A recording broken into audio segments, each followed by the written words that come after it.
Hi అండి, ఈరోజు ఉప్మా చేసుకుందాం. దానికి శనగపప్పు ఒక హాఫ్ స్పూన్, అలాగే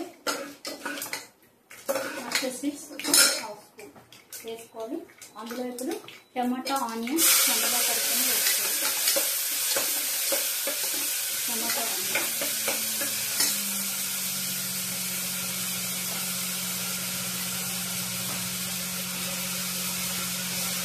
టమాటో బాగా పడుతుంది అది కాబట్టి కొంచెం టమాటో ఎక్కువ వేసుకోవాలి, అప్పుడు బాగుంటుంది.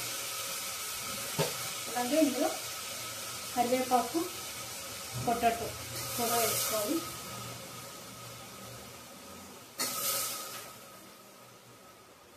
పొటాటో, కరివేపాకు, అలాగే గ్రీన్ చిల్లీ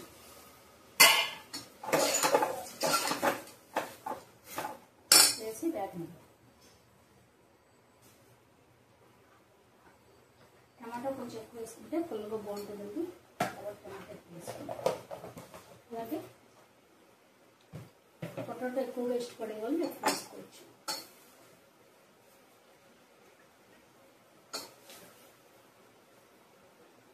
ఇప్పుడు అవి కాసేపు వేగనివ్వాలి. కొంచెం సాల్ట్ వేసి సరిపడా సాల్ట్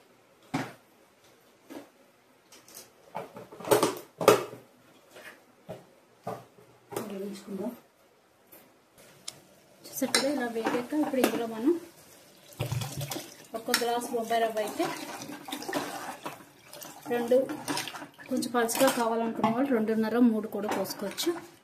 నేను 3 గ్లాసుల దాకా పోసాను. నేను వాటర్ వేసి ఇప్పుడు దీన్ని ఉడకనివ్వాలి. సరిపడా సాల్ట్ వేసి చూసారు కదా, పొటాటో ఇలాగా మెత్తగా ఉడికే వరకు ఉడికిచ్చేసుకోవాలి. పొటాటో ఫుల్ మెత్తగా ఉడుకోవాలి, అప్పుడే బాగుంటుంది. టమాటో బాగా మెత్తగా ఉడికే వరకు ఉడికించుకుని అప్పుడు రవ్వ పోసుకుందాం. ఇప్పుడైతే బాగా మెత్తగా ఉడికే వరకు ఉడికించుకుందాం. మూత పెట్టి సిమ్లో పెట్టి ఉడికించుకోవాలి. అలాగే టమాటా కూడా ఆ పులుపు మొత్తం దీనిలో దిగాలి. అలాగే టమాటా బాత్ కొంచెం మెత్తగా కొంచెం దీనిగా చేసుకుంటేనే బాగుంటుంది. మరీ గట్టిగా కాకుండా, గట్టికి కావాల్సిన వాళ్ళు గట్టికి కూడా చేసుకోవచ్చు. ఇప్పుడైతే ఇది బాగా ఉడకాలి.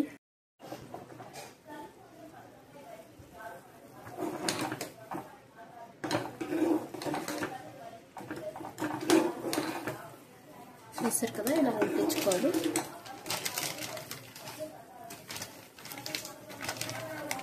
ఇప్పుడు ఇందులో బొంబాయి రవ్వ వేసుకోవాలి.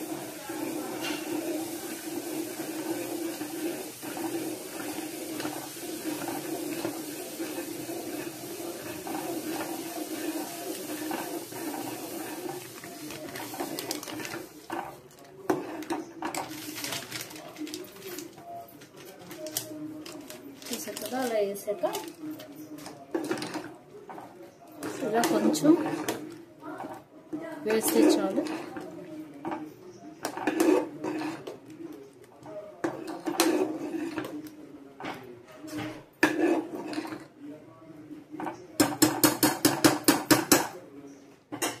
ఇప్పుడు కాసేపు మూత పెట్టాలి సిమ్లో పెట్టి.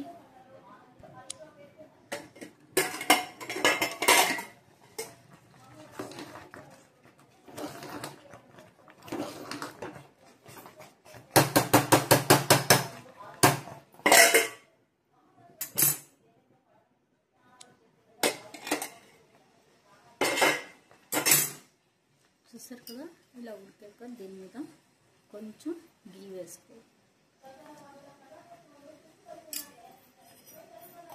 కావాలనుకున్న వాళ్ళు లెమన్ కూడా పెట్టుకోవచ్చు. మనం ప్లేట్లో తీసుకున్నాక లెమన్ కూడా పెట్టుకోవచ్చు.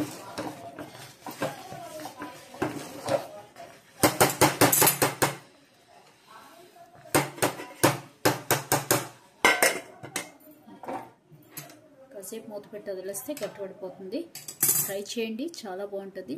Thank you, bye.